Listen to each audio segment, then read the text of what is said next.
సీతారామరాజు.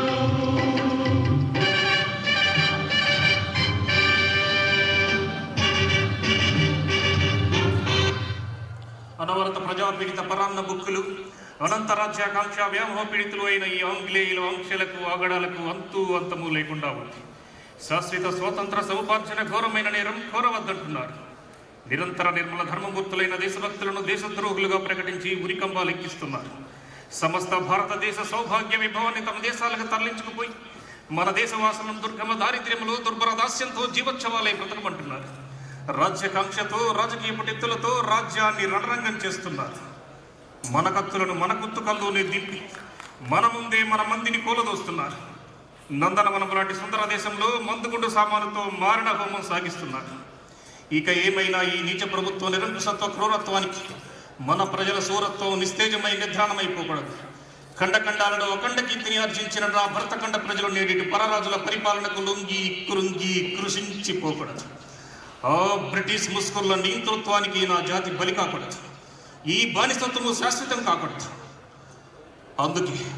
అందుకే నా ప్రజలలో నిద్రాణమైన శక్తిని నిద్రలేపుతాను. నిస్తేజమైన పౌరుషాన్ని తేజోమయం చేస్తాను. నా ప్రజల నిండు గుండెల్ని విప్లవ అగ్నిగుండాలుగా రగిలింపజేస్తాను. అప్పుడే నా స్వతంత్ర కాముక ప్రజావాహిని ఉత్తంగ తరంగ తురంగ సంఘాతాలకు ఆ తెల్ల దొంగలు శృంగభంగమై ఒక్కసారిగా నాకు లొంగిపోవాలి. అదే నా లక్ష్యం. వందే మాతరం, వందే మాతరం. ఆగండి, ఏమిటి అత్యాచారం? రెక్కలు ముక్కలు చేసుకుని ఆ శ్రామికులు ఎందుకు చిత్రవత చేస్తున్నారు? ఏమన్నా ఇది నీ దొరాజ్ఞ? ఎవడరా దొర? ప్రజల స్వేచ్ఛ స్వాతంత్రాలు నెరకట్టి యావత్ భారతదేశానికే బానిసత్వం అనే సంఖ్యలు తగిలించిన పరమ కిరాతకుడు వాడా దొర. అన్నం పెట్టిన ఇంటికే కన్నం వేసిన గజ దొంగ వాడా దొర. అలాంటి అధమాధవుడికి తొత్తులుగా బతకడం నిజంగా హే. ఎందుకలా ఉనికిపోతున్నావు? ప్రాణభేమ? భయపడి ఎంతటి శత్రువైనా సరే శరణాలపై పడి శరణ కోరితే కరుణించి విడిచిపెట్టడం మా యుద్ధ వీరుల ప్రథమ ధర్మంలా లే. అందితే గురులు, అందకుంటే కాళ్ళు పట్టుకునే పిరికి పొందలు మీరా ఈ సువిశాల భారతదేశంలో సుస్థిర శ్వేత ప్రభుత్వాన్ని స్థాపించేది. వెళ్ళి నా మాటలుగా నీ దొరక చెప్పు. మరొక్కసారి అమాయకుల జోలికి వచ్చినా నిన్నిక్కడే సజీవ సమాధి చేస్తాను. సోదరి మల్ల స్వార్థపరులైన శ్వేత జాతికి మీ చెమటను చిందించి చేవ చేస్తున్నారు. ఇంత చేసిన మిమ్మల్ని ద్వేషించే ఆ ఆంగ్లేయ జాతి అడుగులకు మడుగులొత్తడం నిజంగా హే. ఎక్కడో పుట్టి ఎక్కడో పెరిగి ఇక్కడికి వచ్చి ముందు గులాములా సలాము కొట్టి మన మంచితనాన్ని అస్తుగా తీసుకుని ఆఖరుకు మనకే పాలకులైన ఈ ఆంగ్లేయులు ఉపేక్షించకూడదు. అనుక్షణం ఎదిరించాలి. అడుగడుగునా ఎదురు దెబ్బ కొట్టాలి. మూకుమ్మడిగా వెళ్ళి వాళ్ళ స్టేషన్లు చుట్టుముట్టాలి. కదలండి కథన రంగానికి, మురగించండి విప్లవ యుద్ధమేరి, సాగించండి సాయుధ పోరాటం. ఆ మ్లేచ్చుల వెచ్చని పచ్చి నిద్రతో మన మన్యసీమ అరుణారుణం కావాలి. వాళ్ళ మరణ వార్తలతో మన కొండ కోణంలో విజయ గీతాలు మారుమోగాలి.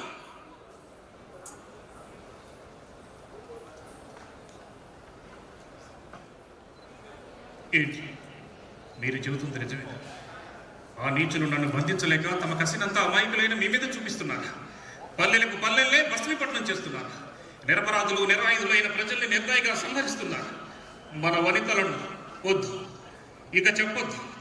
నా కర్ణపుటల్ని చిన్నాభిన్నం చేసే ఈ దుర్వార్తలు ఇక నేను వినలేను. నా మూలంగా ఈ మన్యం శ్మశానం కావడం నేను భరించలేదు.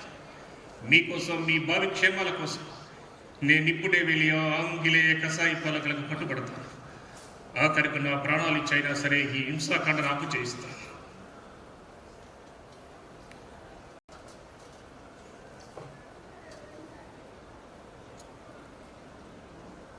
సంధితో సుఖపెట్టడం కోసమే అయితే ఇంతటితో ఎందుకు సృష్టించావయ్యా? ప్రజలు నీ మీద ఎన్ని ఆశలు పెట్టుకున్నారు, ఎంతగా పూజించారు.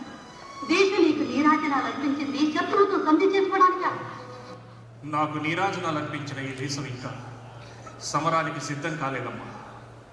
సమరానికి అర్థం ప్రాణ నష్టమే అయినప్పుడు శాంతి తప్ప మరో మార్గం లేదు. నా తక్షణ కర్తవ్యం శాంతి కుదిరితే మన్యాన్లో శాంతి నెలకొల్పడం, లేకుంటే ఆఖరికి నేనే ఆగుతాయి విప్లవాగ్నిని దేశవ్యాప్తంగా రగులు కొల్పడం.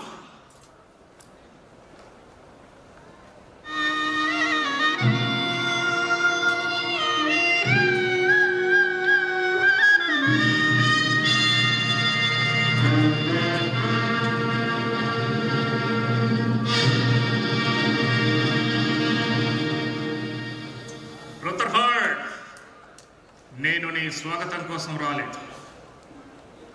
ఏ సీతారామరాజును కక్షతో రాజ్యకాంక్షతో రాక్షసులై శిక్షించాలని భక్షించాలని కలలు కంటున్నారు, ఏ సీతారామరాజు అరవీర భయంకరుడై ఆంగ్లేయ పరిపాలకులకు సింహస్వప్నమయ్యాడు, ఆ సీతారామరాజే నేడు తన పట్టు విడిచి మీకు పట్టుబడడానికి వచ్చాడు. కానీ నీ అధికార మతాంధకార బందికణలో నన్ను బంధించు, ఆ పైన నీ పైచాచిక ప్రళయతాలు వాడు చాలించి ప్రజాపయోగమైన పరిపాలన సాగించు. ఏమన్నావు? నా భరత జాతి నీకు బానిసత్వం చేయాలా? అసంభవం. నీతి, న్యాయం, సత్యం, ధర్మం, త్యాగం అనే పంచగుణ పంచభూతాల నుండి ఉద్భవించిన పవిత్ర జాతిరా నా జాతి. ఆ జాతిని ఎదిరించడం అంటే పంచభూతాలను ఎదిరించడమే అని మర్చిపోకు. బ్రిటిష్ సామ్రాజ్యం, ఢిల్లీ పాదశాల ఇదట వంగి వంగి స్థలములు కొట్టినప్పుడు ఎక్కడుంది బ్రిటిష్ సామ్రాజ్యం? గుడ్డల మూటలు ఎత్తున పెట్టుకుని వర్తకం పేరుతో మా పురవీధుల్లో తిరిగినప్పుడు ఎక్కడుంది బ్రిటిష్ సామ్రాజ్యం? గిడ్డంగులు కట్టుకోవడానికి జానడి స్థలం కోసం మా చంద్రగిరి రాజుల దగ్గర వంగి వంగి సలాములు కొట్టి తిరిగి మడిగినప్పుడు ఎక్కడ రుద్రఫోర్డ్? నీ బ్రిటిష్ సామ్రాజ్యం రుద్రఫోర్డ్. పొరపాటును కూడా అలా ఊహించు. ఇది నా మాతృభూమి. ఈ జన్మకే కాదు, ఎన్ని జన్మలకైనా ఈ పుణ్యభూమిలోనే పడతాను. ఇక్కడ నీరు పవిత్రం, గాలి పవిత్రం, మట్టి పవిత్రం, నదులు కొండలు సమస్తం పవిత్రం. 1000 జన్మలకైనా ఈ పుణ్యభూమిలోనే పడతాను. నా ప్రజల సముద్ధరణకే పాటుపడతాను. ఆవేశం ఎండకు ఎండుతూ వానకు తడుస్తూ రోజంతా శ్రమించిన అరపూట అన్నానికి నోచుకొని ప్రజలు నా ప్రజలు. చాలని బట్టలు శరీరాన్ని కప్పలేకపోతే అవమాన భారంతో సిగ్గుతూ బ్రతికే నా చెల్లెళ్ళు ఒక్కడి పాలు లేక, కనీసం గంజి కూడా లేక సొమ్మసిల్లి పడిపోయే పసిబిడ్డ. వాళ్ళ దుస్థితి చూసి ఆవేశపడక, ఆవేదన పడక నీతో మంతనాలు చేయనారు. నీ దుష్టరాజ్యం నా జాతిని సర్వనాశనం చేసింది. ఆ కన్నీటి ప్రవాహంలో ఈ గుండె కరుడు కట్టింది. మీ పాలనపై పగబట్టింది. రేగిన అగ్ని జ్వాల చల్లారి ఆఖరి తల ప్రాణి గడ్డ వదిలి పారిపోయేంత వరకు మీ అధికారం వరకు ఈ నిప్పుటీలు, ఈ రక్తవశాలే, ఈ జీవన మరణ పోరాటం. పౌరుషం రుద్రఫోర్డ్, మీరేం చేసినా మోసంతోనే కానీ సాహసంతో చేయలేరా పిరికి పందల్లారా. ఇది భరతగడ్డరా. ఈ భరతగడ్డలో పుట్టిన ప్రతి ప్రాణి ఒక వీరాగ్రణిని. మేలులోని ప్రతి అణువు ప్రతి రక్తపు పట్టు నేల రాలిపోయే వరకు అచంచల దీక్ష కంకణలై అసమాన అనన్య తేజో విరాజితులై అజేయులై మీ పరాను సేవలను పరాజితులు గావించగలరు. అనిలో అంబిర సున్నిత నగంబులెదురైనా ఛేదించి వీర విహంగములై ఎగిరిపోగలరు. మా జాతి మహోన్నత మహారథ పాదాల క్రింద మీ మారణాయుధాలు వృధా కాకతప్పు. పౌరుషంతో కోటెత్తే నా వీరుల దాటికి పొంగి ఉప్పొంగే నదులే ఆగి దాగి సాగిపోతాయి. అలాంటి మహోగ్ర ఉగ్రజాతికి నువ్వు ఒక లెక్కరా కుక్క.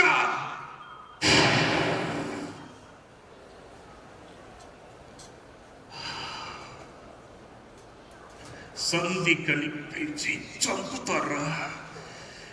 ఇంతటి కుటిలాత్మలని కఠినాత్మలని నాకు తెలుసురా. అయినా మందలిస్తే మంచి దారికి వస్తారనుకున్నాను, కానీ ఇలా పిరికి పందలై పిస్టల్తో కాలుస్తారనుకోలేదురా. రే రుద్రఫోర్డ్, ఇప్పుడైనా మించిపోయింది లేదురా. చేతైతే సేవుంటే మీసం నిలబెట్టి తొడగొట్టి నాతో ద్వంద్వ యుద్ధానికి రారా పంద. గెలుపు నా శక్తికు.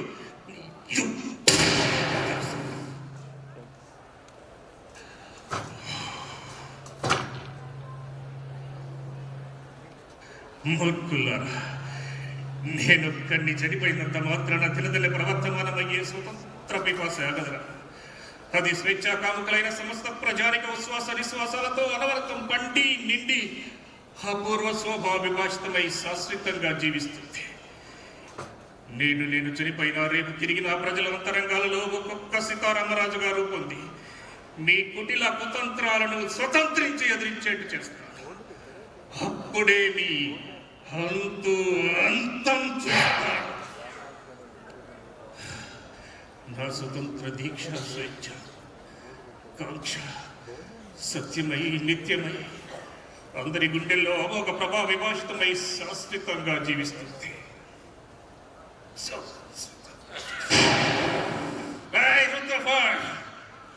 అక్కడ అక్కడ కాదురా, ఇక్కడ కాదు.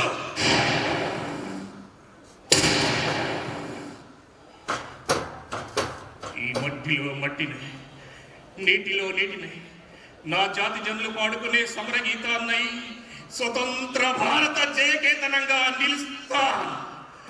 వందే మాతరం.